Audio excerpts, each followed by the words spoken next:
Benvenuto a tutti, un saluto a voi tutti, un saluto a tutti coloro che ci seguono da casa sulle piattaforme digitali. E voglio introdurre questo culto di celebrazione col versetto tratto dal Vangelo di Matteo al capitolo 5, esattamente il versetto 6 che cita: Beati quelli che sono affamati e assetati di giustizia, perché saranno saziati. È un versetto famoso, importante, tratto dal famoso discorso che Gesù tenne sulla montagna, no? Così adesso lo chiamiamo. E voglio sottolineare questa frase perché viviamo oggi in un contesto sociale dove è forte la percezione delle ingiustizie, a ogni livello, nel lavoro, nella scuola, alle volte anche in famiglia. Abbiamo cioè la percezione che non ci venga riconosciuto, per usare un'espressione che troviamo anche nelle scritture, il giusto salario. Cristo, in quello che viene definito appunto il discorso della montagna, si rivolge anche e soprattutto a costoro. Il Signore, nella sua infinita misericordia, ha incarnato il proprio unigenito non solo per ricondurci a sé, ma anche per far sì che chi credesse nella sua opera fosse risarcito, se così vogliamo dire, anche per le ingiustizie e i torti vissuti, per la fedeltà a Cristo. Gesù Cristo è tanto grande.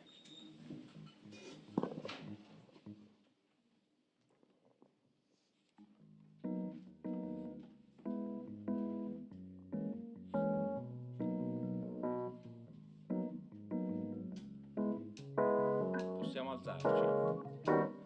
Un altro uguale a lui, egli è il Dio dell'impossibile, ogni cosa egli può fare. Sono il tuo Dio che ti ama, come potrei dimenticarmi di te, se con la mia mano io ti ho formato. Ed il mio sangue per te ho versato, come potrei dimenticarmi di te? Non ti lascerò, non ti abbandonerò, per sempre con te resterò. Non ti lascerò, non ti abbandonerò, per sempre con te resterò. Gesù Cristo è tanto grande, non c'è un altro uguale a lui, egli è il Dio dell'impossibile, ogni cosa egli può fare. Gesù Cristo è tanto grande, non c'è un altro uguale a lui, egli è il Dio dell'impossibile, ogni cosa egli può fare. Sono il tuo Dio che ti ama, come potrei dimenticarmi di te, se con la mia mano io ti ho formato. Ed il mio sangue per te ho versato, come potrei dimenticarmi di te? Non ti lascerò, non ti abbandonerò, per sempre con te resterò. Non ti lascerò, non ti abbandonerò, per sempre con te resterò.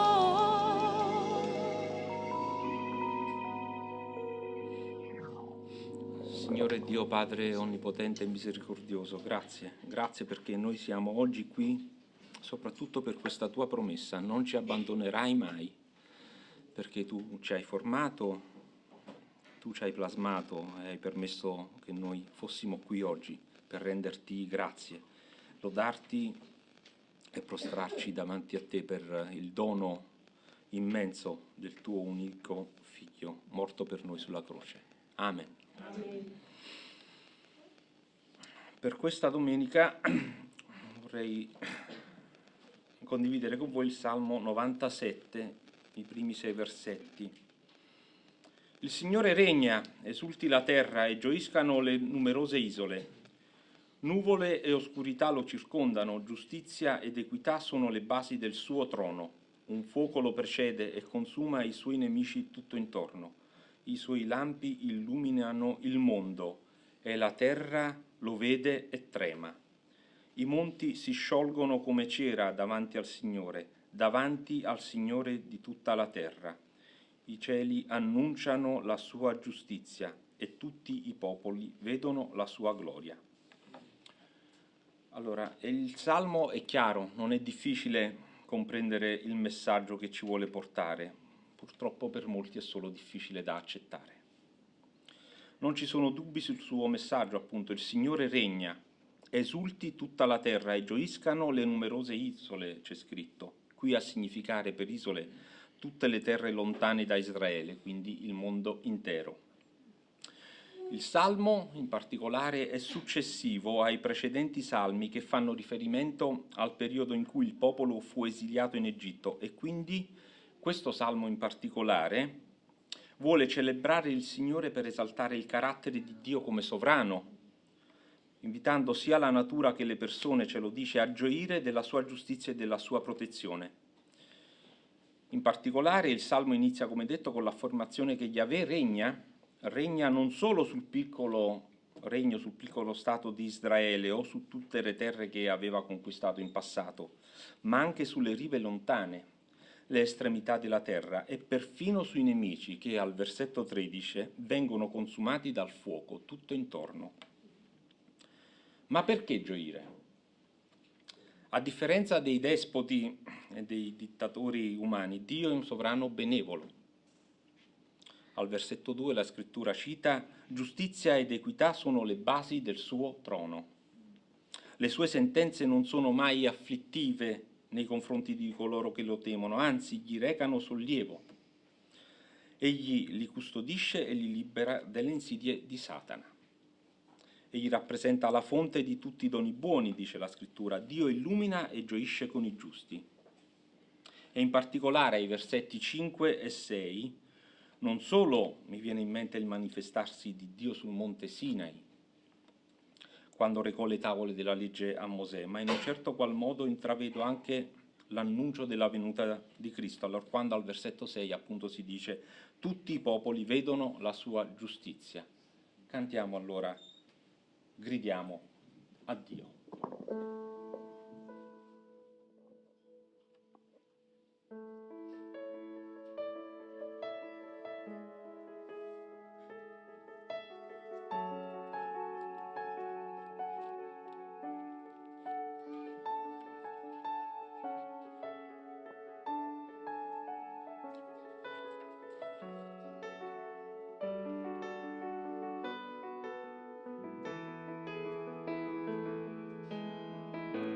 Gesù mio, Signore,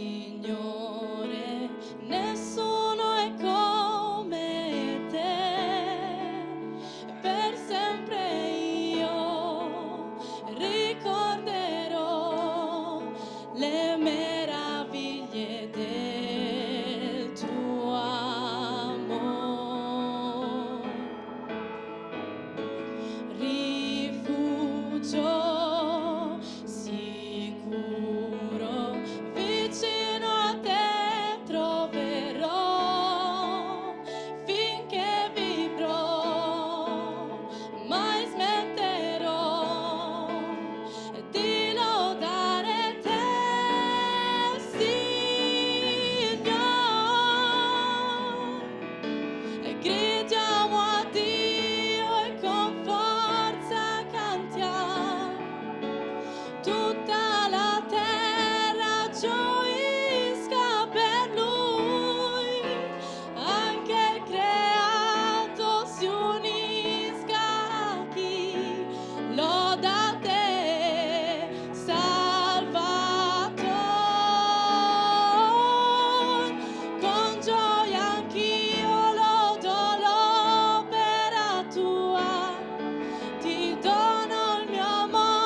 Gesù mio Signore, nessuno è come te, per sempre io ricorderò le meraviglie del tuo amore. Rifugio sicuro, vicino a te troverò, finché vivrò, mai smetterò di lodare te, Signore. Gridiamo a Dio e con forza cantiamo, tutta la terra gioisca per Lui, anche il creato si unisca a chi loda te, Salvatore. Con gioia anch'io lodo l'opera tua, ti dono il mio amore, ti dono il mio cuore, le tue promesse son tutte per me, lo so.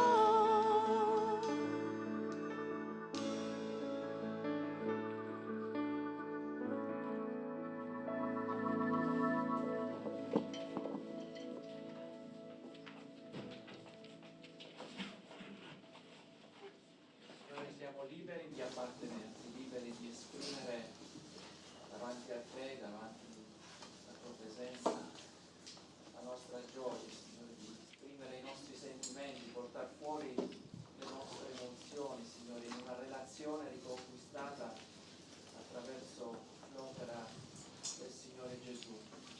Stamattina, come figli tuoi e figli suoi, Signore, veniamo come popolo, veniamo come Chiesa, veniamo come singoli per esprimere tutta la nostra riconoscenza, Signore, e dire che il Signore regna, Signore. È un'affermazione categorica, ferma, stabile, Signore. Laddove tutto è instabile, anche le nostre vite a volte crollano e sperimentano questa fragilità, questa umanità, ma proprio tu vieni incontro alla nostra umanità attraverso quei doni, quelle virtù, Signore, che nella tua grazia ci possiamo appropriare. Oggi celebriamo il tuo nome, benediciamo il tuo nome, lo eleviamo al di sopra di ogni realtà, nel nome di Gesù. Amen. Grazie per questo nuovo giorno, per questo nuovo dono, Signore. Spirito Santo, tu hai detto che se tuo padre e tua madre non ti diranno, ti abbandoneranno, ma Dio resterà sempre vicino. Grazie, Padre Celeste, per questo tuo grande amore incommensurabile, meraviglioso, unico, santo. Grazie che ci fai camminare sempre nella retta via, senza mai cadere né a destra né a sinistra. Plasma ci modella, ci aiuta, ci faccia le cose. Grazie per questo diventare figli tuoi, grazie per la benedizione che hai dato anche oggi a queste chiese, per tutte le chiese del mondo, per tutti i fratelli e le sorelle che sono purtroppo in prigione per la fede, che loro hanno dimostrato e dato con gioia. Purificali, santificali e vivificali nella fede con la tua santa benedizione. Nel nome potente di Dio Santo Immacolato. Amen. Amen. Amen. Signore, ti ringrazio per tutte le promesse che ci fai, Signore, che mantieni sempre, perché la tua parola non rimane mai inadempiuta, Signore. Quindi ti ringrazio, Signore, per le promesse che mantieni, per le risposte che dai, Signore. Ti ringrazio anche per la tua potenza, per il tuo immenso amore, per aver dato il tuo unigenito figlio per noi, Signore, perché per mezzo della fede, perché crediamo, noi siamo diventati figli per adozione e questo è già un enorme privilegio per noi, Signore. Ti ringraziamo per tutto quello che sei, per quello che siamo noi tramite te, Signore, per il tuo Santo Spirito. Ti ringraziamo nel nome di Gesù. Amen. Amen. Amen. Nel nome di Gesù, Signore, noi veniamo a te. Veniamo a te per lodarti, per dirti tu sei benedetto, Signore. Per dirti tu sei prezioso, Signore, per dirti tu sei l'unico punto di riferimento che noi abbiamo. Ti preghiamo, Signore, perché vogliamo lodarti, perché sappiamo che questo punto di riferimento non verrà mai meno. Tante difficoltà, Signore,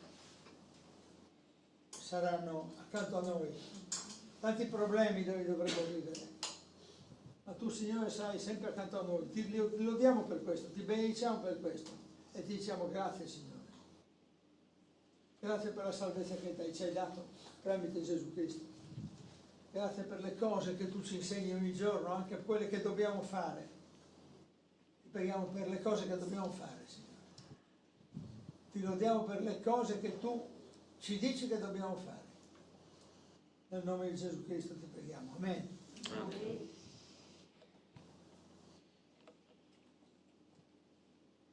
Signore, ti lodiamo, ti glorifichiamo, Signore. Signore, abbiamo bisogno di dipendere da te.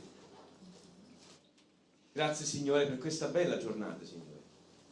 Grazie perché possiamo ancora essere presenti al tuo cospetto.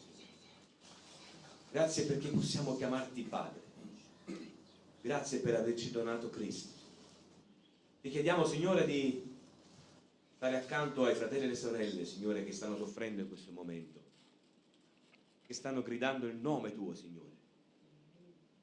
Ti chiediamo, Signore, ti preghiamo per gli assenti, perché se non ci sono ci sarà un motivo, o di salute o un motivo nel loro cuore. Quindi tu conosci ognuno di noi e ti preghiamo per loro, ti preghiamo per la nostra comunità, per crescere la nostra comunità in qualità, in quantità, le comunità nel mondo. Signore, usaci come tuoi strumenti, come tuoi servitori per diffondere la parola nella nostra regione, nella nostra famiglia, tra i nostri amici al lavoro e in ogni luogo. Ti chiediamo, Signore, di fermare la mano violenta di queste guerre e di fermare il violento in ogni situazione, di diffondere l'amore di Gesù Cristo in questo pianeta, Signore. Grazie per il culto di oggi, per la parola e i salmi che stiamo ascoltando, perché sono sempre ricchi di informazioni. Grazie, Signore, perché questa è l'intelligenza. Alleluia. Amen. Grazie, Signore, per il privilegio di lodarti insieme ai fratelli e alle sorelle, Signore. Grazie perché tu sai come diventare la priorità nella nostra vita, Signore. Grazie perché qualsiasi difficoltà, sofferenza, momento di sconforto non sarà mai superiore alla gioia, alla pace che tu offri, Signore. E grazie, Signore, perché ogni cosa è sotto il tuo controllo. Voglio benedirti, Signore, insieme ai fratelli e alle sorelle per il privilegio, Signore, di poter testimoniare della fede che tu hai, della speranza oltre il momento di tempesta, Signore. Desidero veramente benedirti perché tu sei il Dio sovrano. Possa, Signore, regnare nei nostri cuori la tua pace, Signore, in qualsiasi circostanza, sapendo che tu sei insieme a noi. Per questo io ti lodo, nel nome di Gesù. Amen.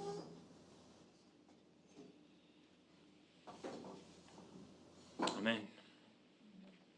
Continuando col Salmo 97, dal versetto 7 alla fine, la scrittura dice: sono confusi gli adoratori di immagini e quanti si vantano degli idoli, si prostrino davanti a lui tutti gli dei. Sion ascolta e ne gioisce, esultano le figlie di Giuda per i tuoi giudizi, o Signore, poiché tu, Signore, sei l'Altissimo su tutta la terra. Tu sei molto più alto di tutti gli dei.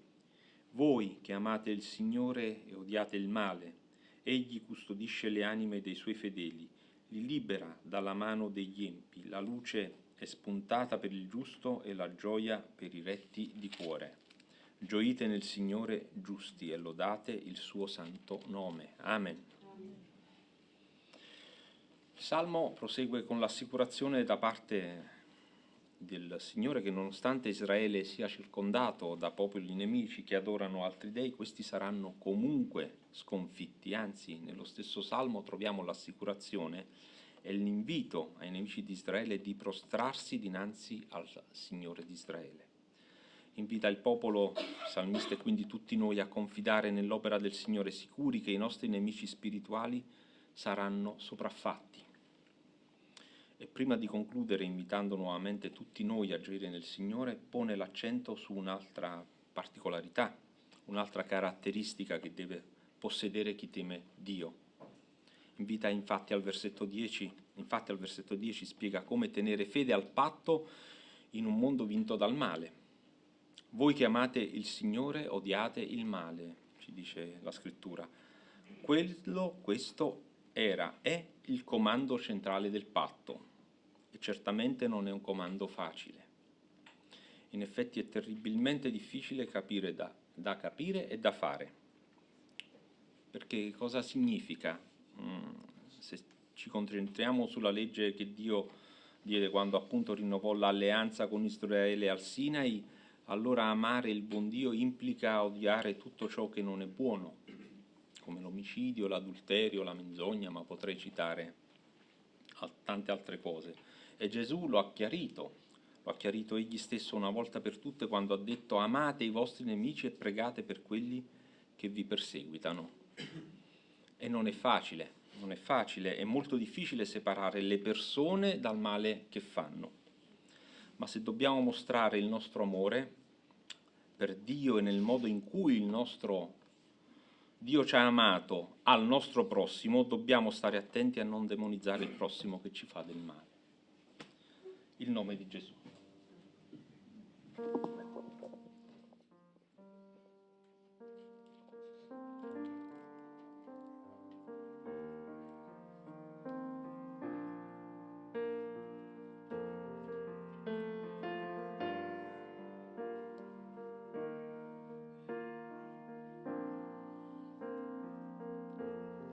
Nelle tue braccia io mi consegnerò, le paure io porto sull'altare e tutti i piani miei oggi li do a te.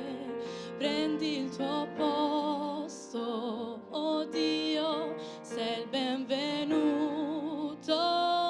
qui.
di noi. In tua presenza io mi prostrerò, dichiarerò che sei santo, oh Dio. Il suono del cielo posso sentire, soffia il tuo vento soave su noi. Dichiarerò l'unico nome che salva, Gesù.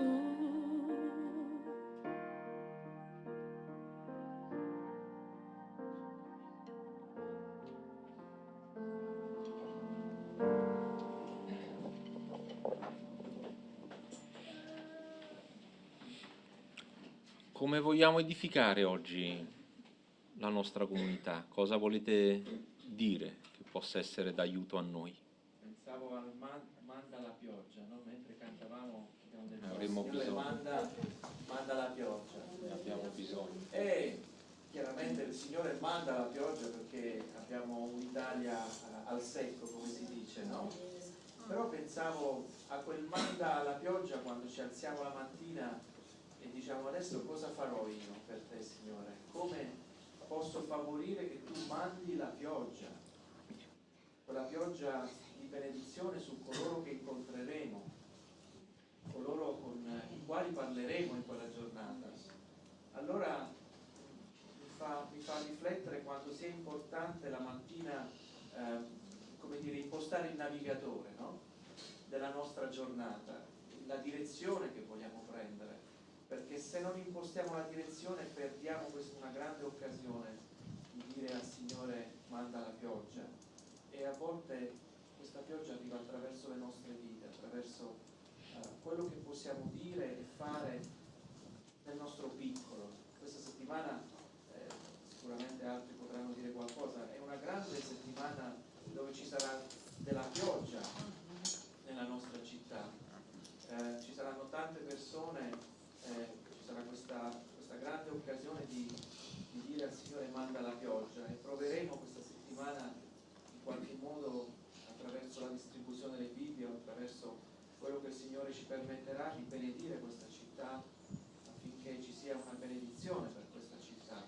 Non è solo un evento, come dire, come lo conosciamo, ma possiamo trasformare questo evento in qualcosa di bello, anche soprattutto come opportunità. Quindi per me è una testimonianza per il potenziale che c'è nelle nostre vite, ma anche una richiesta di preghiera perché possiamo essere di benedizione, di pioggia per questa città.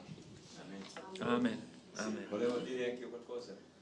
Allora, intanto dal web Susanna Cascio ci scrive: pace a tutti voi, Dio vi benedica, un caro saluto da Susanna e Carmelo, saluti a Vito Sutto e Riccardo De Rosa. Anche noi ti salutiamo, ricambiano i fratelli, Grazie. e Vito ricambiano. Li aspettiamo. anche per te, ti aspettiamo. E Giovanni Cassisi, sapete bene che si è operato questa settimana, mi ha scritto in privato, ci manda i saluti. Ciao Intanto, ti auguriamo buona guarigione, e mi chiede di leggere un versetto dalla prima lettera ai Corinzi, capitolo 15, versetto 58. Perciò, fratelli miei carissimi, state saldi, incrollabili, sempre abbondanti nell'opera del Signore, sapendo che la vostra fatica non è vana nel Signore. Amen. Amen. Grazie Gianni. Grazie Giovanni, se no Giovanni. Giovanni. No, succede un affare di Stato.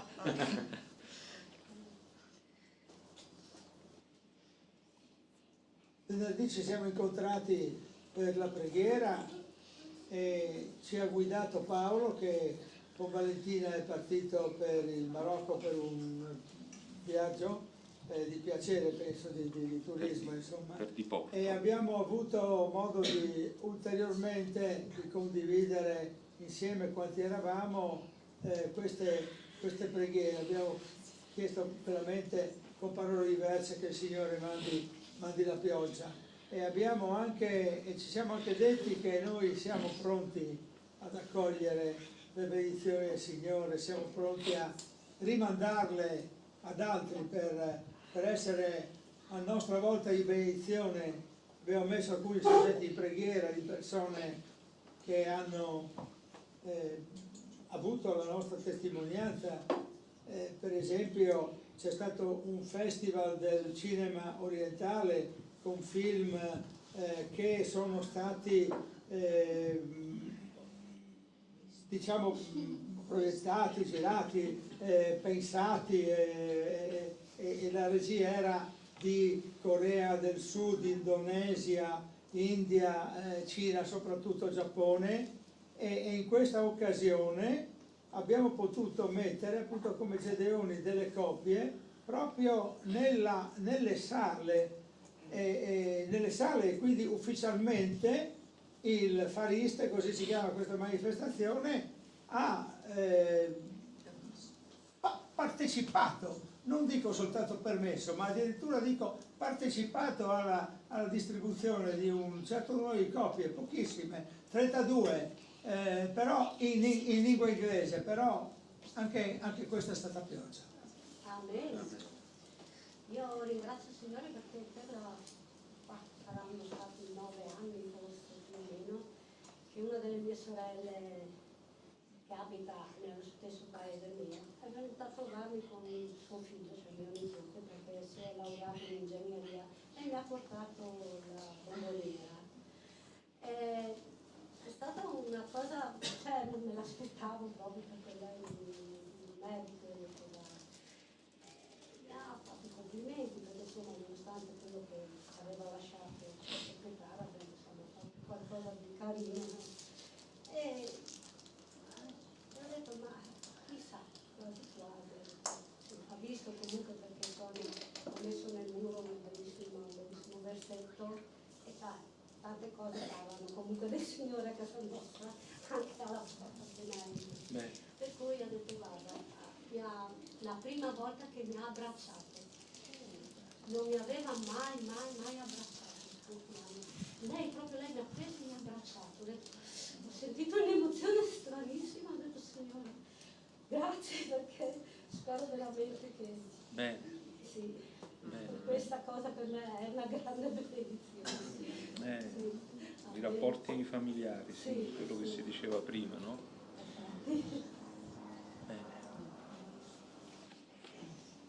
Grazie a tutti.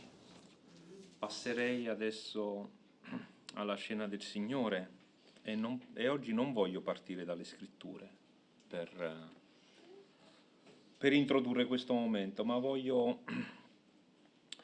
portare la riflessione, se così possiamo dire, su un altro territorio.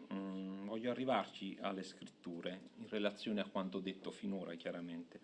E per farlo voglio citare parte di un'opera scritta nell'anno 1097 da un padre della Chiesa non molto citato, ma altrettanto importante, al pari di Agostino e Tommaso d'Aquino, tale Anselmo d'Aosta.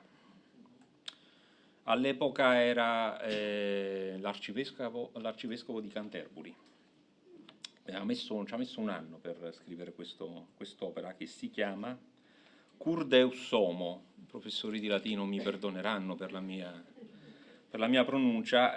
Tradotto significa perché Dio si è fatto uomo, ma non è una domanda, è un'affermazione. Cioè questo padre della Chiesa, Anselmo, vuole spiegare a noi perché Dio si è fatto uomo, ed è secondo me importante, perché sono cose che poi non vengono sempre dette, ma ci si rende conto, studiando, approfondendo, che tutto ciò che oggi diciamo, ed è un concetto a me questo caro, tutto ciò che noi diciamo deriva da quello che è già stato scritto tanti secoli fa.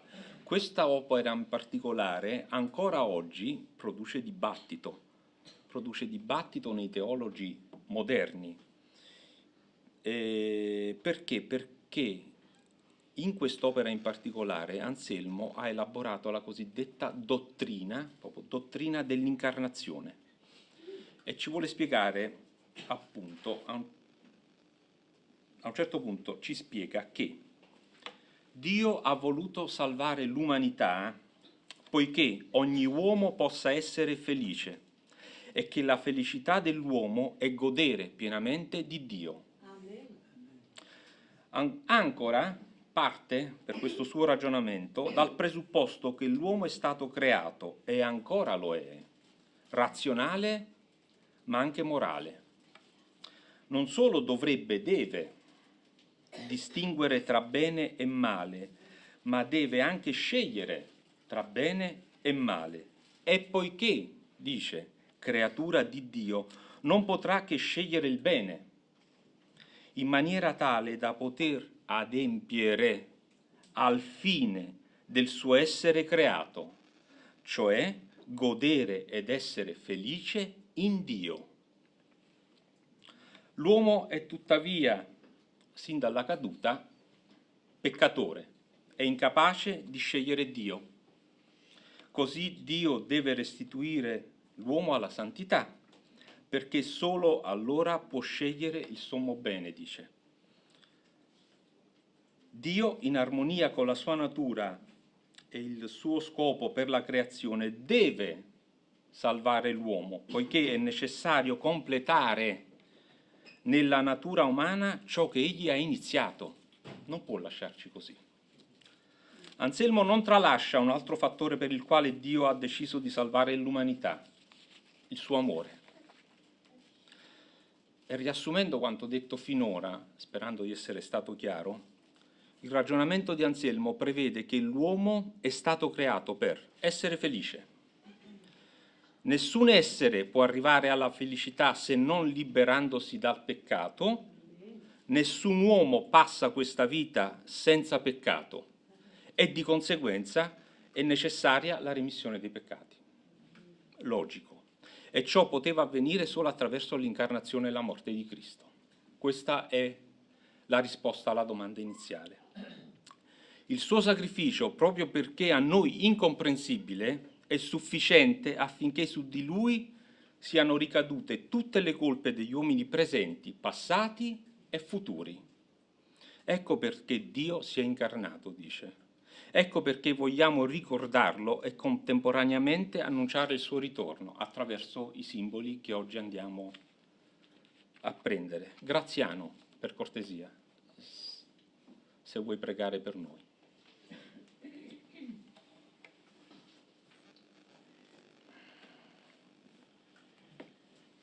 Padre nostro, grazie perché tu ci hai amato per primi.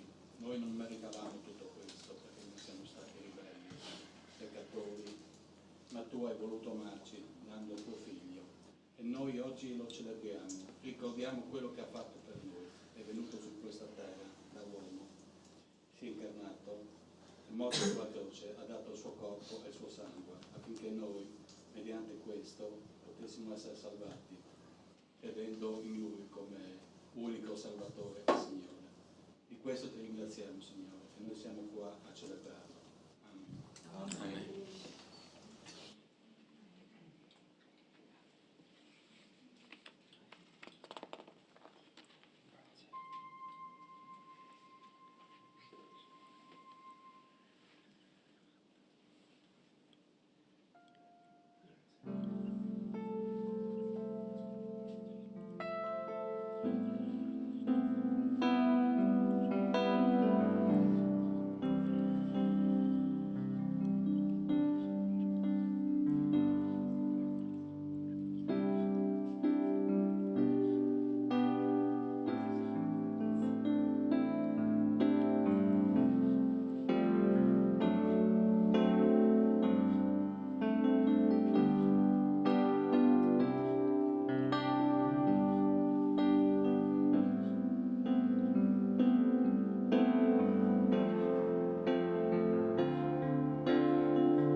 quando vedo la tua santità, quando ammiro la tua beltà, quel che intorno a me diventa ombra nella luce tua.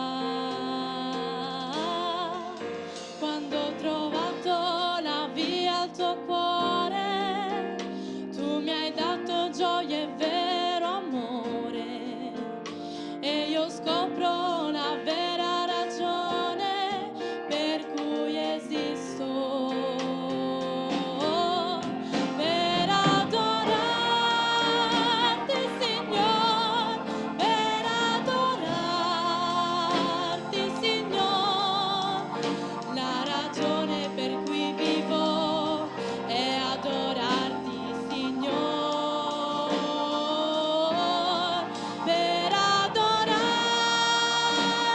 Signor, per adorarti, Signor, la ragione per cui vivo è adorarti, Signor. Quando vedo la tua santità, quando ammiro la tua beltà, quel che intorno a me diventa ombra nella luce tua. Quando ho trovato la via al tuo cuore, tu mi hai dato gioia e vero amore, e io scopro la vera ragione per cui esisto. Per adorarti, Signor, per adorarti, Signor, la ragione per cui vivo è adorarti, Signor. Per adorarti, Signor, per adorarti, Signor, la ragione per cui vivo è adorarti, Signor.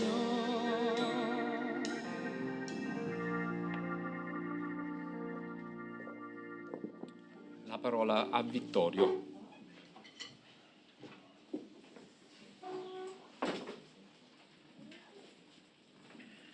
Buongiorno.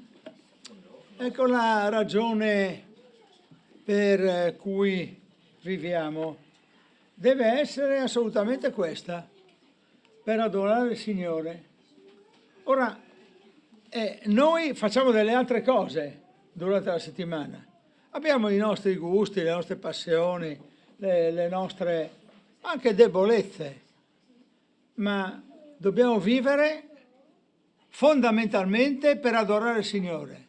Quindi questo non è un bel canto che suona anche bene, le armonie sono così molto suggestive, ma deve essere veramente un impegno.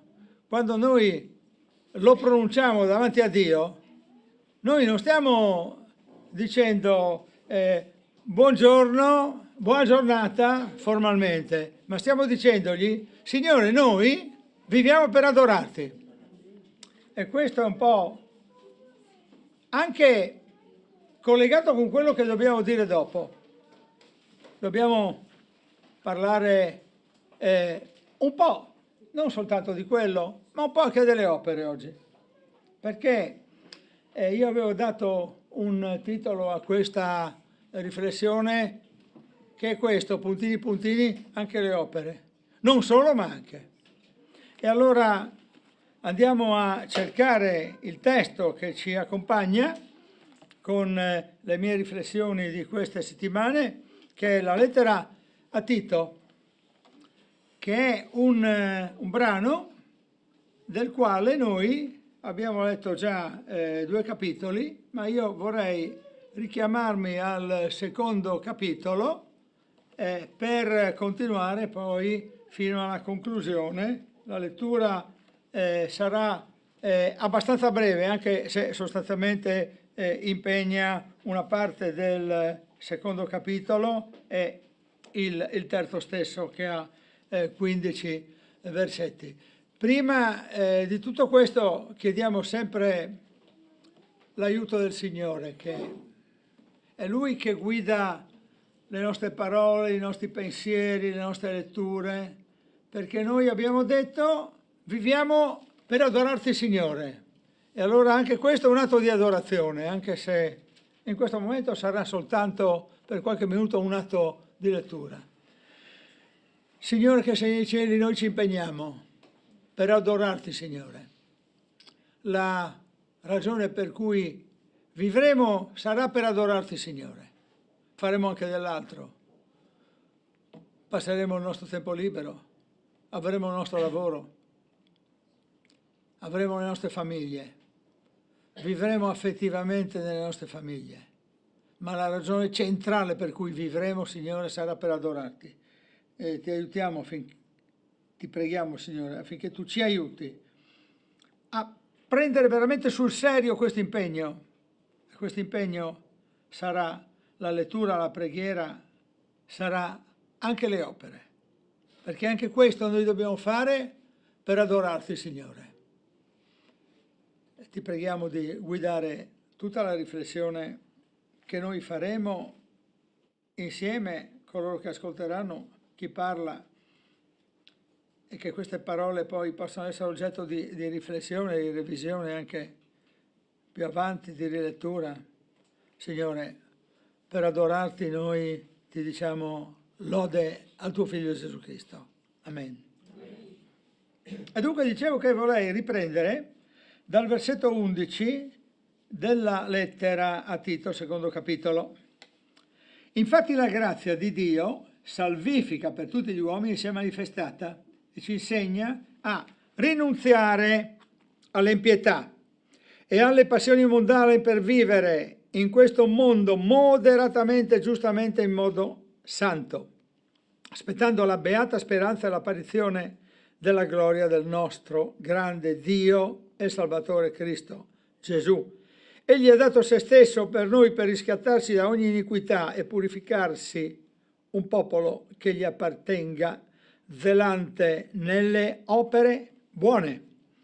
Parla di queste cose, esorta e riprendi con piena autorità, nessuno ti disprezzi. Ricorda loro che siano sottomessi ai magistrati e alle autorità, che siano ubbidienti, pronti a fare ogni opera buona, che non dicano male di nessuno, che non siano litigiosi, che siano miti, mostrando grande gentilezza verso tutti gli uomini, perché anche noi un tempo eravamo insensati, ribelli, traviati, schiavi di ogni sorta di passioni e di piaceri, vivendo nella cattiveria e nell'invidia, odiosi e odiandoci a vicenda.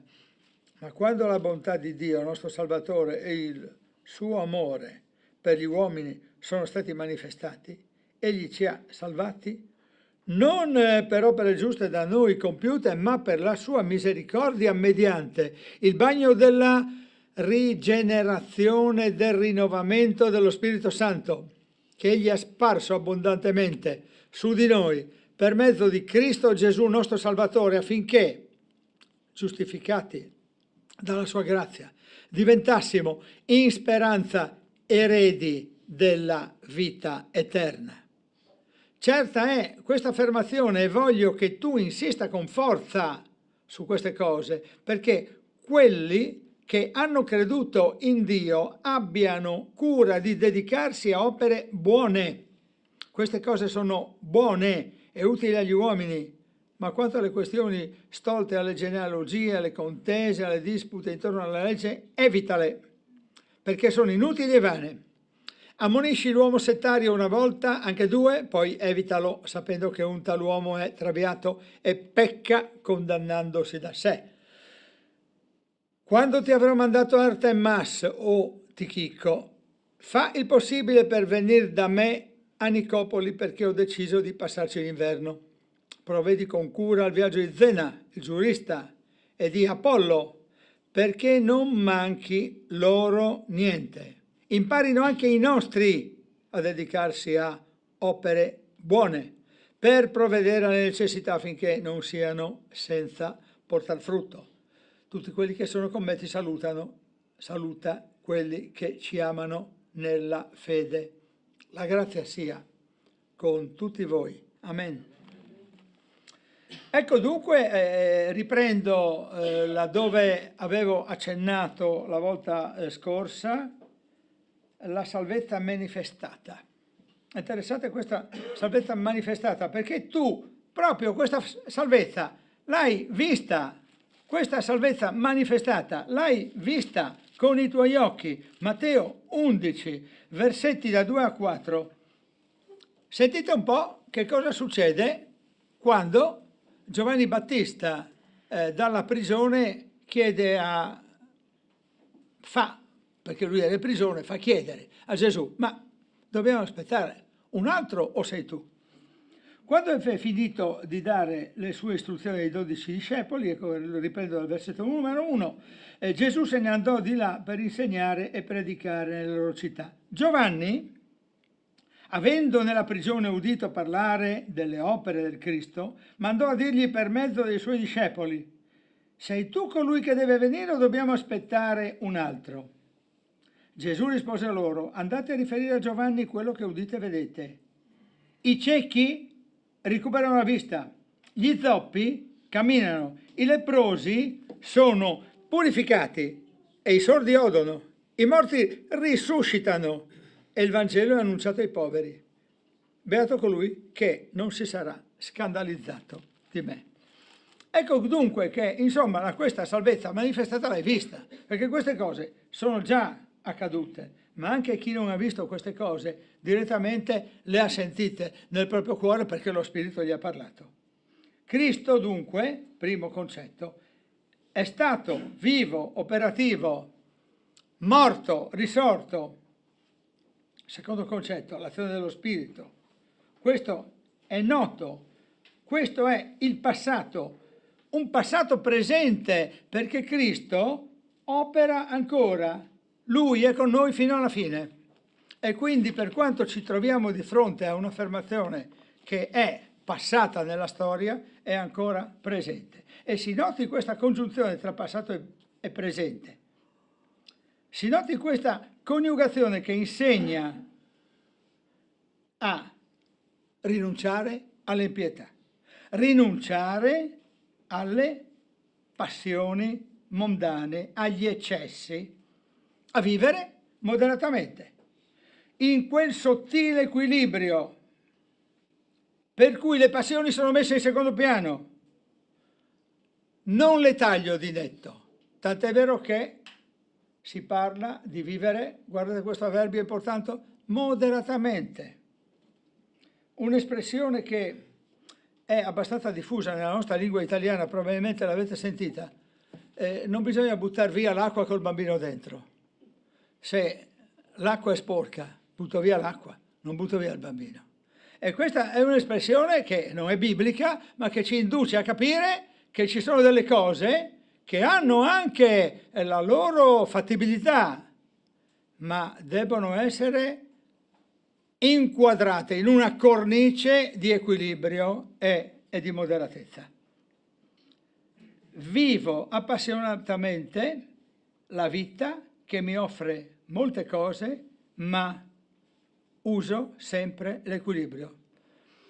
Allora, chi di voi mi conosce di più sa quanto la storia mi catalizza l'attenzione. Anche l'altro giorno c'era un filmato su Napoleone, io mi sono fermato fino a mezzanotte e mezza a guardarlo. Vi assicuro che ho parlato e ho sentito parlare e ho letto di Napoleone milioni di volte. Non posso escludere la storia della mia vita, ma la lettera della Bibbia è più importante. E allora devo sapere, io che leggerei il libro di storia tutto il giorno, che a un certo punto lo chiudo perché devo aprire quest'altro libro. E moderatamente la vivo questa passione, come altre nell'ambito del mio tempo libero, ma devo essere attento ai miei comportamenti. Devo essere attento a me stesso. Ognuno di noi deve essere attento a se stesso e devo essere molto autocritico. E poi, altra cosa, non guardare con occhio maligno lui o lei, pensa a te, osservati, scopriti, fai l'autoanalisi per fermare i tuoi eccessi, non pensare se lui o lei sono eccessivi in queste scelte. E il mio problema è minore in questo senso, ma non ne sono esente. Per alcuni giovani è veramente un problema. Avete capito che sto parlando del telefonino? Sempre in mano, sempre acceso, un messaggio continuo, un WhatsApp dietro l'altro. È chiaro che abbiamo tutti fruito positivamente di queste cose, però qual è il confine tra l'utilizzo eccessivo e sproporzionato e un utilizzo pratico? È evidente che qualche volta sì, ti sei chiesto, ma come abbiamo fatto quella volta che non c'era, no? E io personalmente sono un cavernicolo, dico si stava meglio quella volta, però qualcuno di voi potrebbe dire, meno male che c'è. Ma sempre in mano? 20 ore al giorno? È opportuno? Che cosa immagazzina il nostro giovane, soprattutto coloro che vivono la fascia adolescenziale, con questa continua presenza? Invece noi dobbiamo aspettare la beata presenza, la beata speranza, l'apparizione della gloria del nostro grande Dio e Salvatore Gesù. Una vita santa, di aspettativa. Bisogna concentrarsi sull'attesa, perché l'attesa è un momento della nostra storia. Noi stiamo attendendo che Gesù ritorni e non sappiamo quando, e nessuno di noi si sogni di dire che succederà adesso, domani, però l'aspettativa è giusta, il Maranatha è scritto nella Bibbia, se si pronuncia Maranatha anziché Maranatha, vi chiedo scusa, ma comunque noi aspettiamo, e questa aspettativa è l'attesa, un'attesa che deve essere vissuta con coerenza e con proprietà di pensiero che, come al solito, nasce dalla scrittura. Prima Pietro, capitolo 1, versetti da 13 a 16, sentite un po'. Perciò, dopo aver predisposto la vostra mente all'azione, siate sobri e abbiate piena speranza nella grazia che vi sarà recata al momento della rivelazione di Gesù Cristo. Come figli ubbidienti non conformatevi alle passioni del tempo passato, quando eravate nell'ignoranza, ma come colui che vi ha chiamati è santo, anche voi siate santi in tutta la vostra condotta, poiché sta scritto, siate santi perché io sono santo.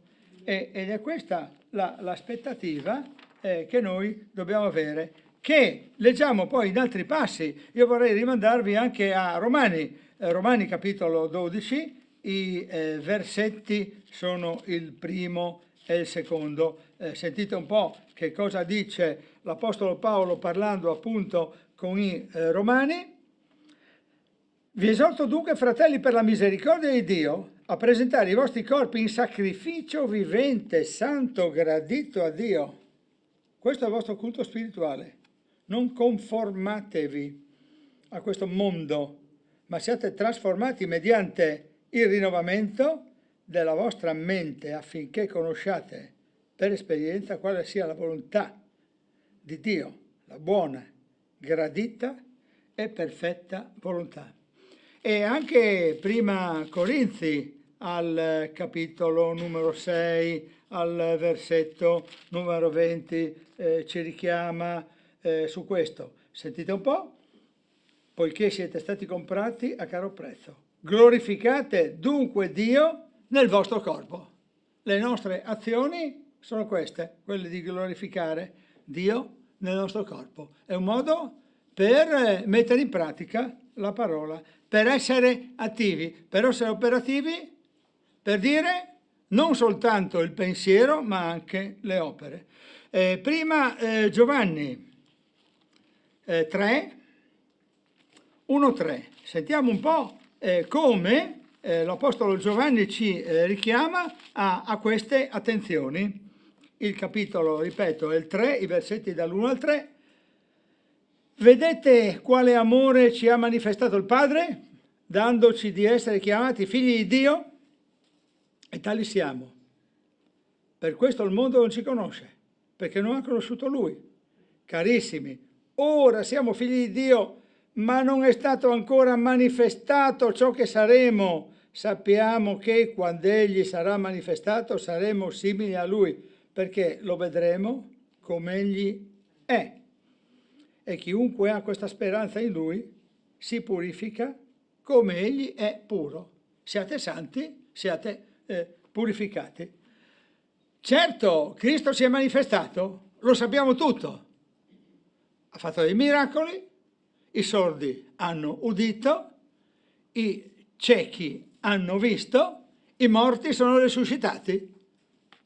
Caro Giovanni Battista che sei in prigione, sono io, vai tranquillo, puoi giudicare da solo.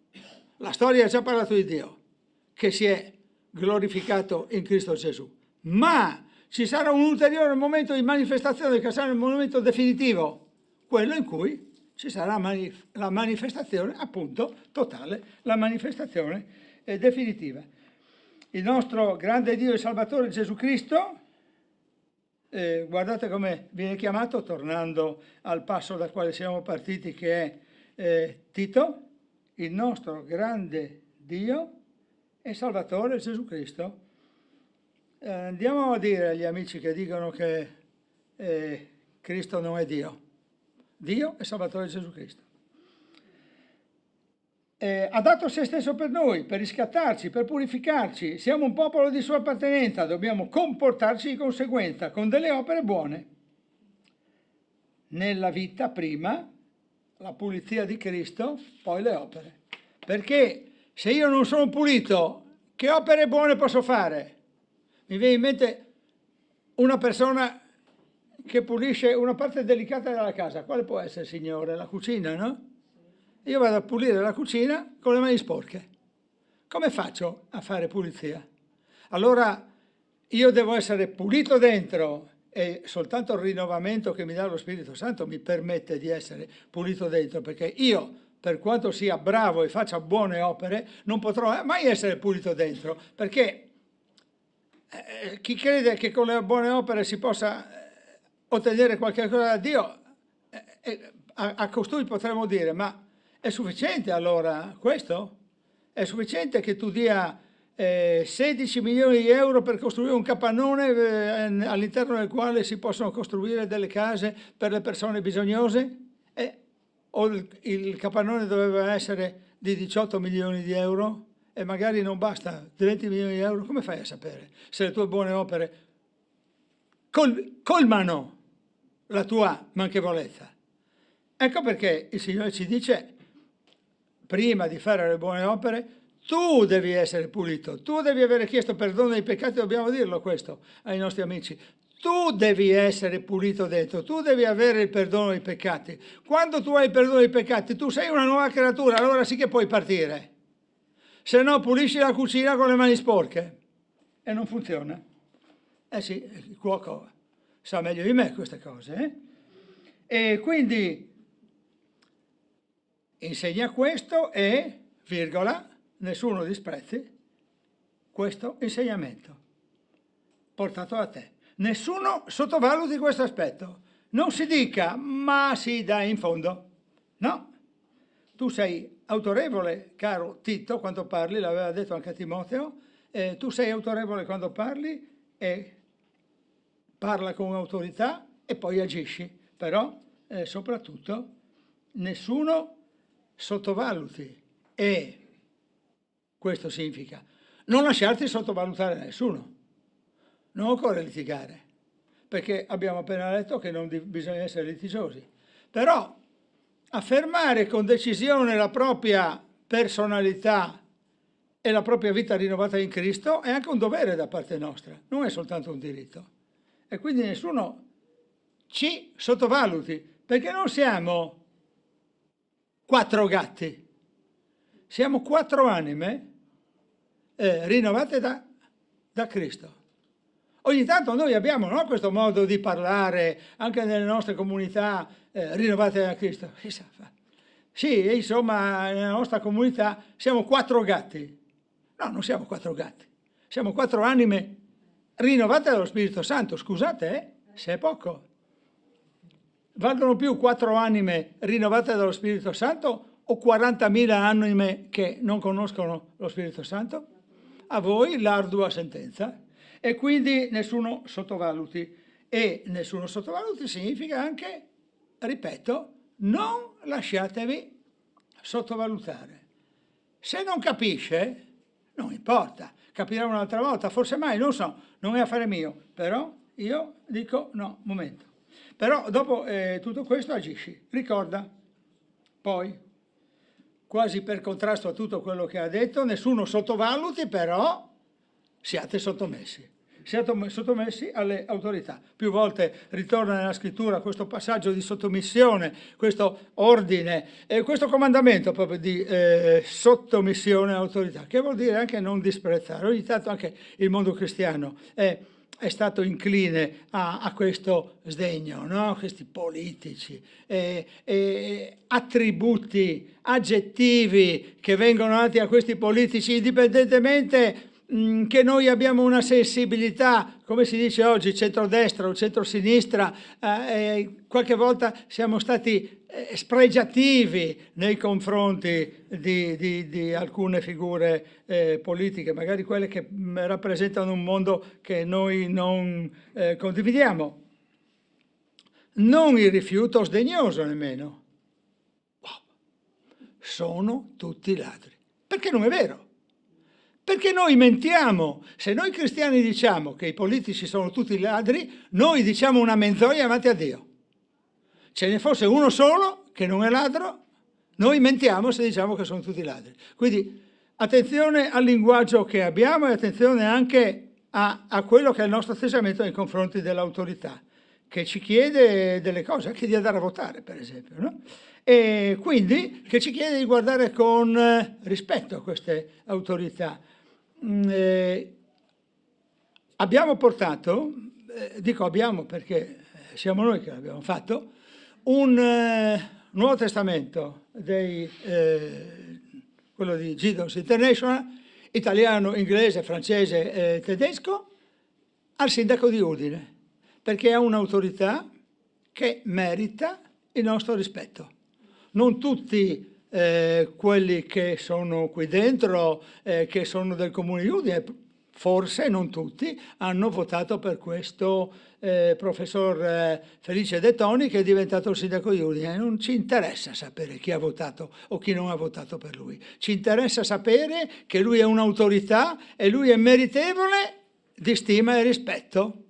E nel nome di questa stima e rispetto che la Chiesa evangelica gli deve, perché ha sede nel comune di Udine, noi abbiamo fatto questa azione. Io sono andato proprio di persona a lasciare nella segreteria, non ho incontrato lui, ma a lasciare una copia del libro che noi sappiamo essere la verità. E quindi se lui leggerà quel libro gli avremmo fatto anche del bene, non soltanto avremmo risposto al rispetto nei confronti delle autorità. Osservate quindi le 2 cose da non fare e le 2 cose da fare. Mai malignità, mai parlare male, mai litigare. E tanto peggio andare oltre le parole. 2 cose da fare, mitezza e gentilezza verso tutti, verso i simpatici e gli antipatici. Un tempo eravate antipatici, ribelli, schiavi di passione, invidia, odio, e vi ricambiavate. Ora, è facile avere simpatia per alcune persone. Per alcune persone invece è più facile provare antipatia. E noi dobbiamo essere attenti in questo equilibrio di guardare con rispetto simpatici e antipatici. Di non fare classifiche, poi è chiaro che la vita mi porta magari ad avvicinarmi maggiormente a certe persone e ad allontanarmi da altre, ma anche per questioni spaziali, per questioni di tempo libero, però non ci deve essere il cittadino cristiano serie A e quello di serie B. Bisogna stare estremamente attenti a questo aspetto, perché il Dio di giustizia è questo Dio di equilibrio. Ma alla manifestazione della bontà di Dio tutto cambia. E noi che eravamo invidiosi, odiosi, che ci ricambiavamo l'odio, che siamo salvati per merito suo, riusciamo a fare le opere buone, come ha fatto Gesù. E noi riusciamo tramite il rinnovamento dello Spirito Santo sparso in noi. Pensate un po' allo Spirito. Siamo eredi. E anche questo essere eredi è una cosa molto bella, perché ci riempie di gioia. Come si fa a non essere gioiosi dell'eredità che abbiamo ricevuto? Io penso che se qualcuno di noi va a casa, è la classica barzelletta dello zio d'America, no? Ti manda la lettera, e sì, state attenti che su internet ne arriva ogni giorno, non è quello, è lo zio d'America. Comunque arriva un'eredità. Io scommetto che saremmo molto gioiosi. Mamma mia, ho ereditato questo.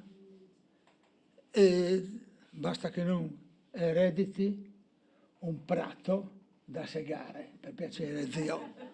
Per piacere zio no. Però se voi ereditaste una villa in una località della villeggiatura, quanto felici sareste? Quanto felici siete per l'eredità che avete ricevuto? Quanto felice sono io, parlo con me, per l'eredità che ho ricevuto da Gesù Cristo? Punto di domanda. E allora ecco che bisogna essere fino in fondo consapevoli di questa eredità. Un'eredità che comunque è anche un impegno, perché è troppo comodo che io prenda l'eredità e la metta in tasca. Dopo c'è l'erba a segare. E le opere sono un po' conseguenti al nostro essere eredi. Lasciamo stare le genealogie, le dispute, le genealogie sono tutte qua, Matteo 1, quelle lì sono le genealogie, poi lasciamo perdere tutto il resto. Le genealogie, le dispute, evita, non fare discorsi inutili, non essere settario, e se hai a che fare con un uomo settario, digli no, non fare così. Una volta, 2 volte, poi basta, evitalo. La lettera si conclude con un'altra annotazione di carattere pratico. Vieni da me, a Nicopoli. Questa lettera quindi è stata scritta da Nicopoli. Secondo un sito internet che ho trovato, si trova nella Bulgaria settentrionale, secondo invece un commentario, Wall World, si trova nella costa adriatica della Grecia. La locazione geografica potrebbe essere secondaria, io tendo più a credere al commentario che mi parla della costa adriatica della Grecia. Wall World è la citazione. Però, indipendentemente dal luogo dove possa essere questa Nicopoli, questa lettera è stata scritta a Nicopoli, ti aspetto, o Tito, provvedi con cura, Zene Apollo, ho bisogno di assistenza, fai quest'opera perché ho bisogno di assistenza. Le opere buone sono il frutto. Accennava il fratello Riccardo a una piccola opera buona che possiamo fare, per la quale vi coinvolgiamo direttamente se possiamo farlo. La distribuzione del Nuovo Testamento in occasione della festa degli Alpini. Faremo 3 momenti di incontro, giovedì pomeriggio, venerdì pomeriggio, sabato mattina. Veniteci a dare una mano, perché possiamo fare un'opera buona. Possiamo dire a questi italiani che se fossero albanesi è la stessa cosa, ma gli alpini sono italiani, ecco perché li chiamo italiani, dobbiamo dare in mano a questi italiani un Vangelo, vogliamo dare 1000 copie, la nostra opera è questa. 1000 coppie. Non sono moltissime, perché ci dovrebbero essere 300.000 presenze in città, forse di più, ma non sono neanche pochissime. E in ogni caso 1000 libretti così non è che si danno in 5 minuti, abbiamo bisogno di mani. Ma poniamo caso che tu abbia un altro impegno, un'altra visione. Esiste un'opera buona che si chiama Compassion. Tu puoi adottare un bambino a distanza. Esiste un'opera buona che si chiama Porte Aperte. Tu puoi essere consapevole della persecuzione dei cristiani nel mondo e anche fare un'offerta. Esistono organismi territoriali anche di altra natura dove si possono fare delle opere buone. Nessuno stia senza portare frutto, sta scritto, e fa pari con Giovanni 15,8. In questo è glorificato il Padre mio, che portiate molto frutto, così sarete miei discepoli. Perché se vuoi essere discepolo erede devi portare un po' di frutto, altrimenti prendi solo l'eredità e arrivederci e grazie, non funziona. I saluti, come in Prima Corinzi, come in altri passi, in altri brani, il saluto di Paolo ai suoi fratelli non è mai un saluto formale e frettoloso, come siamo abituati, quasi costretti a fare noi. È un saluto fervido d'amore. In certe occasioni anche noi siamo attenti, ci salutiamo con amore e non solo in forma educata, ma dobbiamo stare attenti proprio a farlo sempre, ad essere attenti a non cadere nella vuota formalità. Perché, scusate, perché se la buona educazione è sempre quella di dire anche al vicino di casa buona giornata, dobbiamo stare attenti a non cadere nella formalità e fare come Paolo ha fatto con Tito. Ve lo rileggo dal versetto 14 perché c'è un altro passo da sottolineare. Imparino anche i nostri a dedicarsi a opere buone. Come dire, i nostri qualche volta non hanno ancora imparato a dedicarsi alle opere buone. Imparino anche i nostri a dedicarsi alle opere buone per provvedere alle necessità. Ma torniamo a questo saluto finale sul quale volevo richiamarvi. Tutti quelli che sono con me ti salutano. Saluta quelli che ci amano nella fede. La grazia sia con tutti voi. Signore, la tua grazia, Signore, la tua grazia con tutti noi. Ti preghiamo, se c'è qualcuno in questa sala che non ha ricevuto ancora la grazia che viene soltanto da te, ti preghiamo, Signore, perché il frutto del tuo Spirito è superiore alle nostre parole, alle nostre capacità di convincere, persino ai nostri esempi quando sono positivi. La tua potenza è infinitamente più grande. Ti preghiamo, Signore, perché la grazia sia con tutti noi che siamo qui dentro. Ti preghiamo, Signore, per la tua parola, che è una pioggia abbondante che scorre su di noi, è una pioggia che tonifica, che fa bene, che ci rinfresca e nello stesso tempo che ci riscalda. Gloria a te, Signore, per questa pioggia che è la tua parola. Ti lodiamo nel nome di Gesù Cristo. Amen.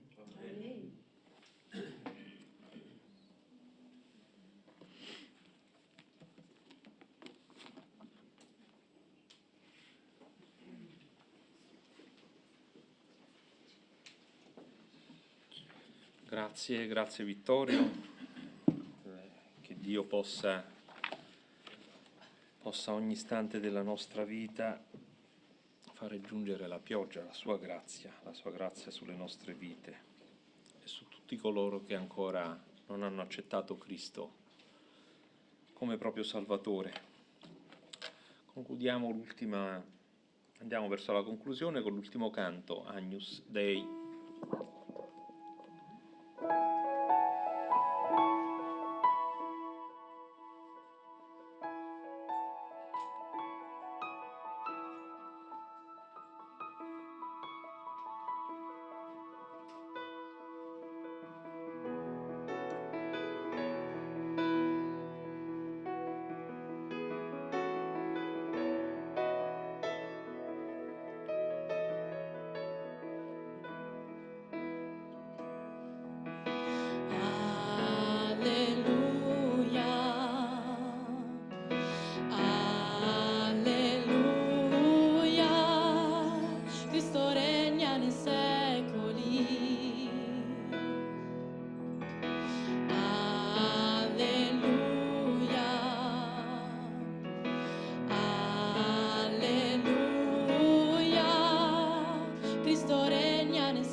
Signore, grazie per averci dato anche oggi la possibilità di essere qui davanti alla tua presenza. Signore, voglia tu accompagnarci nel proseguo della giornata, voglia tu accompagnarci nel proseguo della settimana, per quella che è la tua volontà, nel nome di Cristo.